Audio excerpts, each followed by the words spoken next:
Assalamualaikum warahmatullahi wabarakatuh. Perkenalkan, saya Rahmawati Bangol, mahasiswi dari kampus Universitas Muhammadiyah Gorontalo, jurusan Keperawatan angkatan 2019 semester 7. Pada video kali ini saya akan menjelaskan tentang siklus manajemen bencana. Salah satu peristiwa yang semua manusia ingin hindari adalah peristiwa bencana.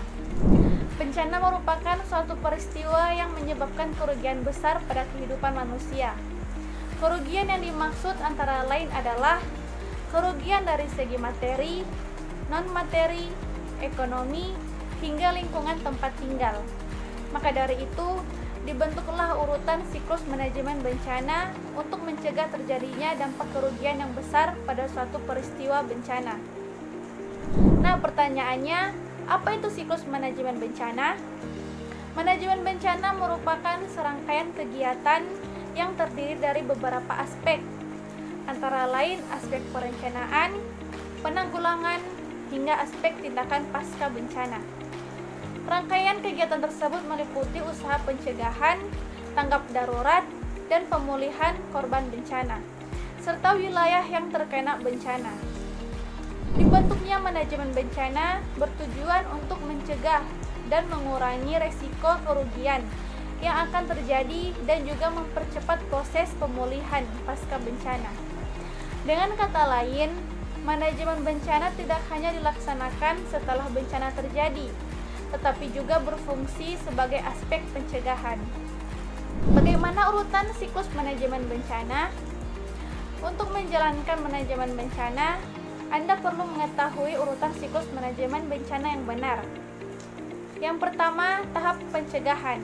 Tahap manajemen bencana yang pertama yaitu pencegahan yang dilakukan sebagai usaha menghindari dan mencegah terjadi bencana.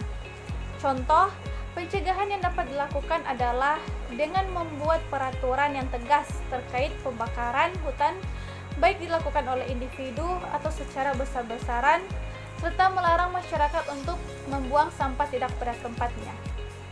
Yang kedua, tahap mitigasi. Tahap mitigasi bencana merupakan rangkaian usaha yang dilakukan untuk meminimalisir risiko dari suatu bencana. Usaha yang bisa dilakukan adalah dengan cara melakukan pembangunan fisik dan memberikan penyuluhan serta peningkatan kemampuan masyarakat dalam menghadapi ancaman bencana. Yang ketiga, tahap kesiapsiagaan. Tahap kesiapsiagaan dilakukan ketika diperkirakan sebuah bencana akan terjadi.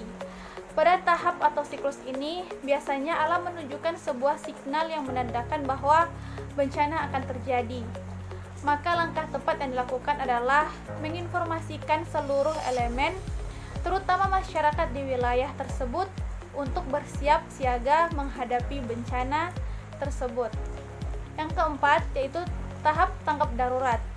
Tahapan tanggap darurat adalah rangkaian kegiatan yang dilaksanakan sesegera mungkin setelah diketahui bencana telah terjadi. Kegiatan yang dilakukan pada siklus ini antara lain menyelamatkan dan mengevakuasi korban bencana, memenuhi kebutuhan dasar seperti makanan, pakaian, hingga posko pengungsian. Yang kelima, yaitu tahap pemulihan. Pada siklus ini dilakukan kegiatan untuk memulihkan dan mengembalikan kondisi masyarakat dan wilayah yang terkena bencana dengan cara memfungsikan kembali kelembagaan serta sarana dan prasarana dengan melakukan upaya rehabilitasi. Yang keenam, yaitu tahap rehabilitasi, yaitu melakukan perbaikan pada semua aspek pelayanan publik hingga mencapai kondisi yang memadai pada wilayah setelah peristiwa bencana dengan tujuan untuk mengembalikan kehidupan masyarakat pasca bencana. Yang ketujuh, terakhir, yaitu tahap rekonstruksi.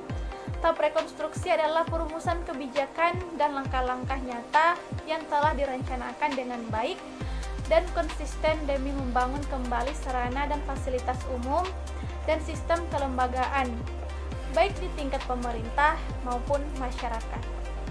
Nah, setelah mendengar penjelasan lengkap tentang manajemen bencana, kalian tentunya telah memahami bahwa sebuah bencana akan sulit untuk diatasi jika tidak ada manajemen penanggulangan bencana yang baik.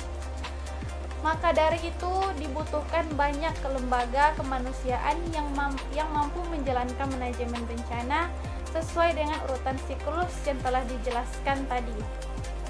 Baik, itulah penjelasan dari saya tentang siklus manajemen bencana. Jika ada kata yang kurang berkenan, saya mohon maaf. Terima kasih karena telah mendengarkan penjelasan dari saya. Wassalamualaikum warahmatullahi wabarakatuh.